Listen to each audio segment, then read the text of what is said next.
বিশ্বাস করেন আর নাই করেন, এই যে প্রোমোটা দেখলেন, এটা হচ্ছে বাংলাদেশের একজন আম্পায়ার তার দেশে ফিরছে, ফিরে এই সিজনে প্রথম একটা ম্যাচে আম্পায়ারিং করতে নামছে। সেই উপলক্ষে ক্রিকেট বোর্ড এই প্রোমোটা বানাইছে। অ্যাকচুয়ালি সরাসরি যে প্রোমোটা সেটা আরও আকর্ষণীয়, সেটা তো আমরা কপিরাইটের কারণে সরাসরি আপনাদের দেখাতে পারবো না। আমি ডেসক্রিপশনে লিঙ্কটা দিচ্ছি, একটু দেখে নেবেন, বুঝতে পারবেন যে একটা আম্পায়ার কোন পর্যায়ের সেলিব্রিটি হলে তার ক্রিকেট বোর্ড এরকম প্রোমো বানায় তাকে নিয়ে। এই সেলিব্রেটেড আম্পায়ার হচ্ছে আমাদের সৈকত ভাই, আমাদের একসময়ের বাহাতি স্পিনার সৈকত ভাই, আমাদের খুব আপনজন সৈকত ভাই, আমাদের দেশের one of the best cricket বিশ্লেষক সৈকত ভাই, কিন্তু এখন বলা চলে বিশ্বের সবচেয়ে সেলিব্রেটেড আম্পায়ার। তো সেই সেলিব্রেশনটা আমাদের এখানে আমরা একটা জাতীয়তাবাদী আবেগ থেকে করি, এ ব্যাপারে কোনো সন্দেহ নাই। যেভাবেই দেখেন আমাদের এই মুহূর্তে গ্লোবাল স্টেজে প্রতিনিধিত্ব করা সবচেয়ে বড় স্টার, স্পোর্টস স্টার সৈকত ভাই। এখন সেইটাই শুধু আসলে সৈকত ভাইকে আজকের এই সেলিব্রেটেড অবস্থায় নেয় নাই। আমি একটু এইখানে আলোচনা করতে চাই যে আজকের দুনিয়ায় এই যে যত শত শত আম্পায়ার আছে, এই জায়গাটায় সৈকত ভাই কোথায় বাকি সবার চেয়ে আলাদা। আমি দাবি করি যে সৈকত ভাই হচ্ছে এই মুহূর্তে বিশেষের আম্পায়ার। সেই শ্রেষ্ঠত্বটা আমি কি দিয়ে নির্বাচন করলাম এবং কিভাবে সৈকত ভাই ওই জায়গায় পৌঁছালো সেটা একটু আজকে আলোচনা করব। দেখেন, সৈকত ভাইয়ের ব্যাকগ্রাউন্ড মোটামুটি আপনাদের অনেকেরই জানা। আর কিছু না হোক, আমার সৈকত ভাইরে নিয়ে যে এর আগে 3টা ভিডিও করছি, সেগুলাতে একটু চোখ বুলালে জানতে পারবেন যে সৈকত ভাই কোথা থেকে আসছে, কিভাবে এখানে পৌঁছাইছে। ফলে ওই বিষয়টা খুব বেশি না বলে শুধু বলি যে সৈকত ভাই আর্লি 90s বাংলাদেশের সবচেয়ে বড় বাহাতি স্পিনার ছিল এবং মনে করা হচ্ছিল যে সৈকত ভাই সম্ভবত বাংলাদেশের নেক্সট বিগ থিং হবে। তো সেখানে কিছু ইনজুরি এবং এনামূলক মনি আর রফিক ভাইয়ের উত্থান সব কিছু মিলায় সৈকত ভাই রেস থেকে ছিটকে গেছে। মূলত ইনজুরির কারণে সে খুব দ্রুত খেলা ছেড়ে দিছে এবং দ্রুতই আম্পায়ারিংয়ে চলে গেছে। সেখান থেকে তার ইন্টারন্যাশনাল প্যানেল পর্যন্ত যাইতে খুব একটা সময় লাগে নাই, খুব দ্রুত সে বাংলাদেশের সেরা আম্পায়ার হয়ে গেছে। এরপরে তার অনেকটা সময় বসে থাকতে হয়েছে, সেটা শুধুমাত্র সৈকত ভাই মেরুদণ্ড বাঁকা করে নাই বলে।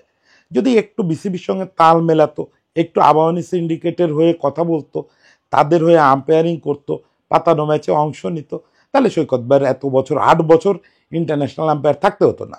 কিন্তু শেষ পর্যন্ত দীর্ঘ অপেক্ষার পরে বিসিবি তাকে সুপারিশ করে একটা ওয়ার্ল্ড কাপে, তারপরে সে এলিট প্যানেল আম্পায়ার হয়। এরপর থেকে আসলে মূল ড্রামাটা শুরু হলো। আমরা যারা সৈকত ভাইকে ওই সময় থেকে ফলো করতেছি তারা জানি যে সৈকত ভাই এখন ইন্টারন্যাশনাল সার্কিটে টপ আম্পায়ারদের একজন। ইনফ্যাক্ট আইসিসিও এটা মনে করে বলে আইসিসি অনেকটা বিসিবির সে সময় প্রেশার দিয়ে তার নাম লিস্টে নেওয়া হয়েছে। মানে একটা জিনিস যে আপনার এলিট প্যানেল আম্পায়ার হতে গেলে আইসিসি ইভেন্ট কাভার করতে হয়, আর আইসিসি ইভেন্ট দেশ থেকে কোন আম্পায়ার কাভার করবে এটা নির্ভর করে ওই বোর্ডের উপরে। তো যেহেতু বোর্ড সৈকত ভাই একদমই পছন্দ করতো না, ফলে সৈকত ভাইকে পাঠানো হচ্ছিল না। এরপরে আইসিসি বলে যে বিশ্বের one of the best umpire, তোমরা তাকে এটা পাঠাচ্ছ না কেন? পাঠাইলো, 2024 টি-20 ওয়ার্ল্ড কাপ করলো, পরপরই সে এলিট প্যানেল আম্পায়ার হয়ে গেল। ফলে এ পর্যন্ত সৈকত ভাই প্রুভ করে আসছে যে সে আসলে বেস্টদের একজন। কিন্তু এরপর ড্রামাটা শুরু হলো। আমি বলি, এরপর সৈকত ভাই রাতারাতি বাংলাদেশের সবচেয়ে বড় ক্রিকেট তারকা হয়ে গেল। সৈকত ভাই প্রথম একটা সিরিজ করতে গেল অস্ট্রেলিয়াতে। ওইটা কি এলিট প্যানেল আম্পায়ার হওয়ার পরে না আগে ঠিক খেয়াল করতে পারতেছি না। যাই হোক, অস্ট্রেলিয়াতে একটা সিরিজ আম্পায়ারিং করতে গেল নিউট্রাল আম্পায়ার হিসাবে। ওই সিরিজে দেখা গেল ফার্স্ট ইনিংসে সৈকত ভাইয়ের এগেনস্টে যতগুলো সিদ্ধান্ত ডিআরএসে গেছে সবগুলাতে সৈকত ভাই জিতে গেছে টার্মটা সৈকত ভাই খুব অপছন্দ করে। এটা তার সামনে বললে সে খুব রাগ হয় যে আম্পায়ার জেতেও না হারেও না, umpiring not about a race. তো যাই হোক, আমরা দেখতেছিলাম সৈকত ভাই জিতে গেছে এবং আমরা দেখতেছিলাম মানে কি, সেই সময় আমি খুব বিস্ময়ের সঙ্গে খেয়াল করলাম যে এই প্রথম সম্ভবত পৃথিবীতে কোনো আম্পায়ারের পারফরমেন্স লাইভ ফেসবুকে ফলো করা হচ্ছে। কীরকম সেটা আমার পরিষ্কার মনে আছে যে সৈকত 3 অস্ট্রেলিয়া 0, সৈকত 3 ডিআরএস 0, এরকম স্কোরিং চলতেছিল বিভিন্ন ফেসবুক গ্রুপে। এই যে আমাদের ক্রিকেট পাগল যেসব গ্রুপ আছে, এরা এতকাল আমাদের তারকাদের নিয়ে, মানে ক্রিকেট প্লেয়ার তারকাদের নিয়ে ব্যস্ত ছিল। এই প্রথম তাদের সামনে একটা তারকা আসলো যে বাংলাদেশের প্রতিনিধিত্ব করতেছে, কিন্তু সে ক্রিকেট খেলতেছে না, সে মাঠে আম্পায়ার। এবং দৃশ্যত তখন আসলে আমাদের দেশে যারা টপ স্টার তারা তাদের সেলিব্রেটেড ইমেজ অনেকটাই হারায় ফেলছেন। সাকিব, তামিম, মাশরাফি এরা নানা কারণে ঠিক মোস্ট সেলিব্রেটেড স্টার না তখন দেশের। তখন আমি একটা আড্ডায় বলতেছিলাম, ইনফ্যাক্ট সৈকত ভাইয়ের সঙ্গে একটা আড্ডায় বলতেছিলাম, এখন বোধহয় আপনি বাংলাদেশের সবচেয়ে বড় স্পোর্টস স্টার। সৈকত ভাই খুব লজ্জা পেল, যাই হোক সেটা আলাদা কথা, কিন্তু রিয়েলিটি তাই। এরপর থেকে একদিকে আমাদের যেমন তারকাদের ডিক্লাইন করছে, প্লেয়িং তারকাদের, আমরা কোনো ওই রকম হিরো পাচ্ছি না, সেই জায়গাটায় সৈকত ভাইয়ের উত্থান হয়েছে। মানে সৈকত ভাই এখন মাঠে যায় আইসিসির লোক হিসাবে, কিন্তু আমরা দেখি বাংলাদেশের প্রতিনিধিত্ব করে। তার হাতে বাংলাদেশের পতাকাও থাকে না, বাংলাদেশের জার্সিও সে পরে না, কিন্তু আমাদের চোখে আমরা কেমন যেন দেখতে পাই যে সে যে লাল পোশাকটা পরে, ওই লাল পোশাকটা আসলে লাল সবুজ, আমরা ফিল করি এরকম। সেই ফিলিংটা তো তার পক্ষে আছেই। মানে পুরো দেশ এখন সৈকত ভাইয়ের পাশে। সৈকত ভাই যা করে, সৈকত ভাই যখনই কিছু একটা বড় কিছু ঘটায়, তার নিয়ে আলোচনা হয়, বাংলাদেশে সৈকত সৈকত একটা রব উঠে যায়। দেখেন এই জায়গাটায় বড় দুটো ঘটনা ঘটলো হচ্ছে বর্ডার গাভাস্কার ট্রফিতে। প্রথমত সে জয়সওয়ালরা একটা আউট দিল, শ্রীকমিটারে আউটের ইঙ্গিত না পাওয়ার পরও ওখানে সে আউট দিল, পরিষ্কার সে বুঝে যে বলটা ডিফ্লেক্ট হয়েছে এবং আইন বদল করছে। এই সে হচ্ছে নিজের সেন্সের উপরে ভরসা করে আউট দিয়ে দিল জয়সওয়ালকে। মাঠের আম্পায়ারের সিদ্ধান্ত ওভারটার্ন করলো, ফাইন। পরের টেস্টে আরও নাটকীয় ঘটনা দেখা গেল।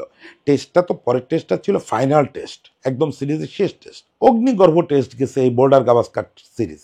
প্রত্যেকটা টেস্টে প্রতিটা মোমেন্ট টেন্সড ছিল। মানে এর সঙ্গে গন্ডগোল করতেছে, ওর সঙ্গে গন্ডগোল করতেছে। বিশেষত অস্ট্রেলিয়ার যে পিচিটা অভিষেক হচ্ছে কোন্তাস, ওর সঙ্গে ইন্ডিয়া সবাই গন্ডগোল করতেছিল। ফলে লাস্ট টেস্টটা মাঠে সামলানো খুব টাফ ছিল। একটা সময় দেখা গেল যে বুমরা সহ ইন্ডিয়ানরা অলমোস্ট কোন্তাসকে ঘিরে ধরে স্লেজিং করতেছে, মানে মারতে যাচ্ছে, এরকম একটা অবস্থা। সেই সময় সৈকত ভাই যে ভূমিকাটা নিল, এই যে আমার থাম্বনেইলের ব্যাকগ্রাউন্ডে ছবিটা দেখবেন, আর আমি সাধারণত তো লেওভার ছবি দেই না, তারপরেও ছবিটা দিচ্ছি, দেখেন যে সৈকত ভাই জাস্ট বুমরারে ঠিক কী ভঙ্গিতে ওই জায়গা থেকে সরে যেতে বলতেছে। এই যে গার্ড শো, এ দুটাতেই আমাদের জাতীয়তাবাদী সমর্থন তো সৈকত ভাইয়ের প্রতি থাকলো, এবং সঙ্গে সেটা আরও উস্কে গেল, সবাই সৈকত সৈকত শুরু করলো। সেই জায়গাটায় সবচেয়ে বড় যে ঘটনা ঘটলো সেকেন্ড টেস্টের ঘটনাটা, এটা সৈকত ভাইকে একটা ইন্টারন্যাশনাল অ্যাটেনশন এনে দিল। ইনফ্যাক্ট দুটো টেস্টের ঘটনায় সৈকত ভাইকে ইন্টারন্যাশনাল অ্যাটেনশন এনে দিল। সৈকত জয়সওয়ালের আউটটা সঠিক দিচ্ছেন কিনা এটা নিয়ে পৃথিবীর সব বিশেষজ্ঞ কমেন্ট করলেন, শুধু সুনীল গাভাস্কার ছাড়া পৃথিবীর সব বিশেষজ্ঞ সৈকত ভাইয়ের পাশে দাঁড়ালেন। এরপর দ্বিতীয় টেস্টে সে যেভাবে মাঠ সামলালো, মানে বুমরা, কোহলি এদের অ্যাটিটিউড যেভাবে সামলালো, সেটা নিয়ে আবার হইচই শুরু হলো। আমার বন্ধু স্থানীয় শ্রেষ্ঠ শাহ, ক্রিক-ইনফোর রিপোর্টার, ও একটা দারুণ কমেন্ট করলো ফেসবুকে। ও লিখলো ওই ছবিটা পোস্ট করে যে বুমরারে যখন ঝাড়ি দিচ্ছে সৈকত ভাই, তখন যে লোক সারা জীবন সাকিবরে সামলাইছে, তার কাছে বুমরারে সামলানো খুব কঠিন কোনো ব্যাপার না। এটা খুবই মজার ব্যাপার, কিন্তু এইখান থেকে আসলে আমরা যেতে পারি ওই সেই ফাইন লাইনে যে সৈকত ভাই কীভাবে বেস্ট হয়ে উঠলো। দেখেন স্ট্যাটিস্টিক্সের বিচারে সৈকত ভাই এখনকার বেস্ট নাও হইতে পারে, কে বেস্ট আমি জানি না, এবং এই জানাটা একদমই জরুরি না, একদমই জরুরি না যে সে কে সবচেয়ে বেশি সঠিক ডিসিশন দিচ্ছে। সৈকত ভাই একবার একটা আড্ডায় আমার বলতেছিল যে দাদা, আম্পায়ারিং কিন্তু পারফর্মিং আর্ট না, এইখানে জেতা হারার কোনো ব্যাপার থাকে না। এখানে আপনি কত পার্সেন্ট সঠিক ডিসিশন দিলেন, কত পার্সেন্ট রং ডিসিশন দিলেন, এটা অনেক গৌণ ব্যাপার। আম্পায়ারিং অল অ্যাবাউট আপনার ক্যারেক্টার শো করা, আপনি কতটা আইনের প্রতি, কতটা পরিস্থিতির প্রতি লয়াল আছেন, সেইটা। সৈকত ভাইয়ের ওই কথাটা দিয়েই আমি আসলে সৈকত ভাইয়ের শ্রেষ্ঠত্ব প্রমাণ করতে পারি। সেইটা হচ্ছে যে আপনাকে একটু ব্যাকগ্রাউন্ডটা বুঝতে হবে, যে ক্রিকেটে যখন এই প্রযুক্তির আবির্ভাব হলো, প্রথম তো আসলো থার্ড আম্পায়ার, এরপরে ডিআরএস, এরপরে ইউডিআরএস, নানা রকম আসলো। তারপরে আপনারা দেখতেছেন এখন ডিআরএস এর জন্য হকাই ইউজ হচ্ছে, স্নিকোমিটার ইউজ হচ্ছে, নানা রকম জিনিস ইউজ হচ্ছে। এই পুরো ব্যাপারটার সঙ্গে আরেকটা জিনিস শুরু হলো হচ্ছে ফ্রাঞ্চাইজি লিগ। এই দুটো জিনিসের আবির্ভাব পৃথিবী থেকে আম্পায়ারদের মেরুদণ্ড খুলে নিল, আক্ষরিক অর্থে মেরুদণ্ড খুলে নিল। তারা আসলে পারফর্মারেই পরিণত হলেন মাঠে।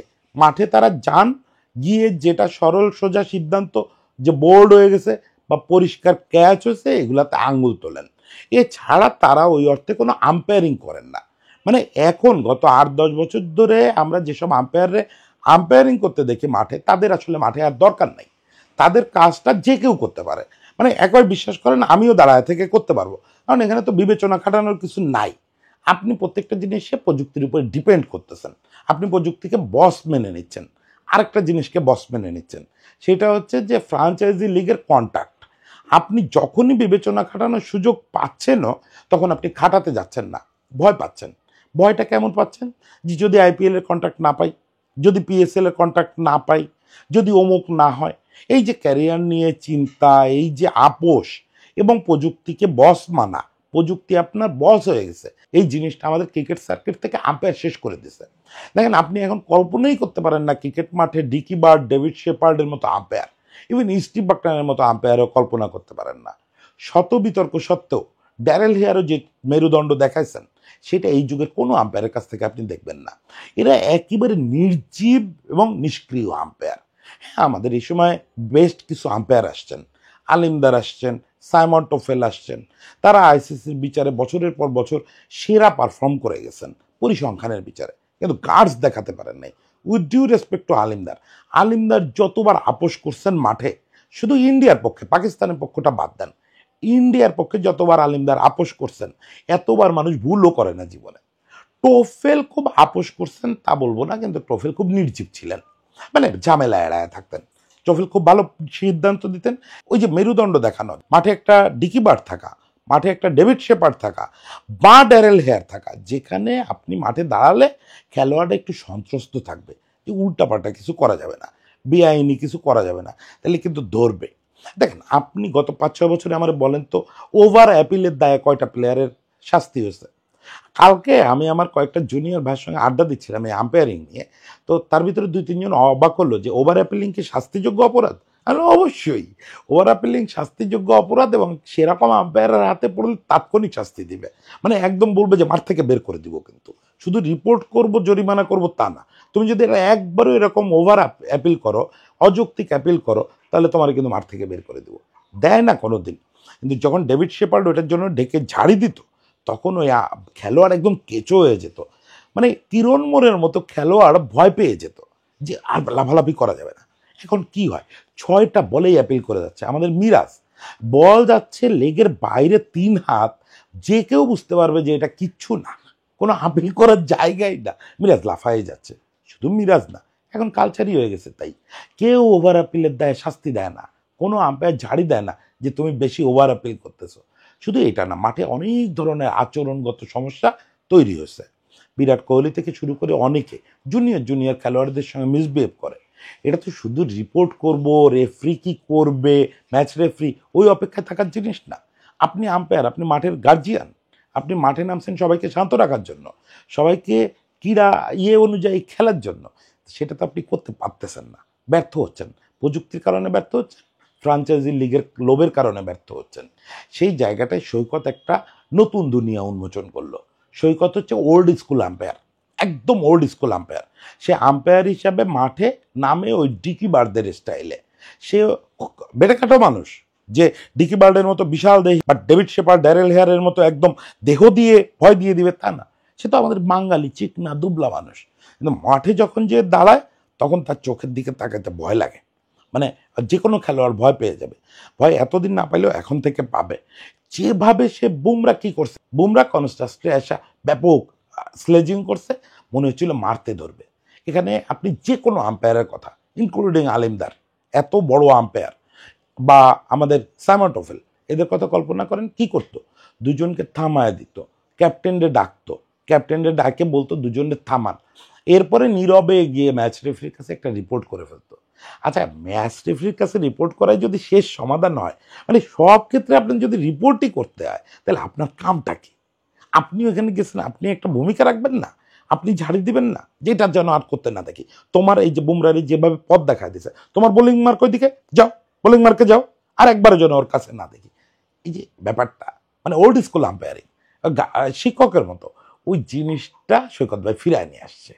সে রিপোর্ট করতে যায় নাই, সে দেখছে যে আমি বুমরারে সামলাইতে পারি, আমার কেন এই সামান্য ব্যাপার রিপোর্ট করতে হবে, এটার জন্য বুমরারে ফাইন করার দরকার নেই, এটা আমি সামলাচ্ছি। কিভাবে? বুমরারে ঝাড়ি দিয়ে পাঠায় দিচ্ছে এক কথায়। This is umpiring. সে যখন স্নিকোমিটারে দেখছে যে জয়সওয়ালের ব্যাটে বলটা লাগছে কিনা নিশ্চিত না, তার আগেই সে খালি চোখে এবং রিপ্লেতে দেখে ফেলছে যে বলটা ডিফ্লেক্ট হয়েছে, ওই লাইন বদল করছে। আচ্ছা, প্রযুক্তি কি আমার বস? সৈকতের বেতন দেয় কি প্রযুক্তি? সৈকতের বেতন দেয় আইসিসি।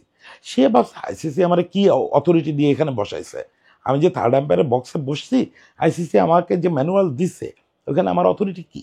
অথরিটি হচ্ছে যে যখন প্রযুক্তি তোমাকে সাপোর্ট দিতে না পারবে তখন তুমি আদিকালে ফিরে যাবা, ওল্ড স্কুল আম্পায়ারিং করবা। ওল্ড স্কুল আম্পায়ারিং কি?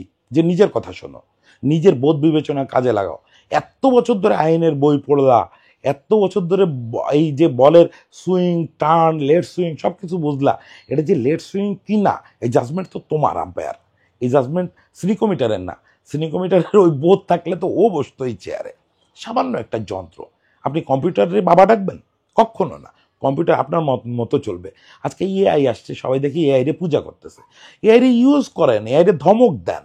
আমি কথায় কথায় সবাই বলি যে এআই রে ধমক দিয়ে শিখান। সেই জিনিসটা মানে এই যে আপনার হিউম্যান বিইংয়ের আগায় রাখা। আমি সৈকতবার এই ব্যাপারটা দেখি হচ্ছে যে মানুষের যে জয় প্রযুক্তির উপরে এবং লোভের উপরে, সেই জায়গা থেকে সৈকত ভাই হয়তো পারফরমেন্সের দিক থেকে এখন বিশ্বের টপ 3-তেও নাও থাকতে পারে। ওই যে বললাম আমি জানি না কার অবস্থা কীরকম, কোন আম্পায়ারটা এখন সবচেয়ে ভালো আম্পায়ারিং করতেছে, কিচ্ছু যায় আসে না।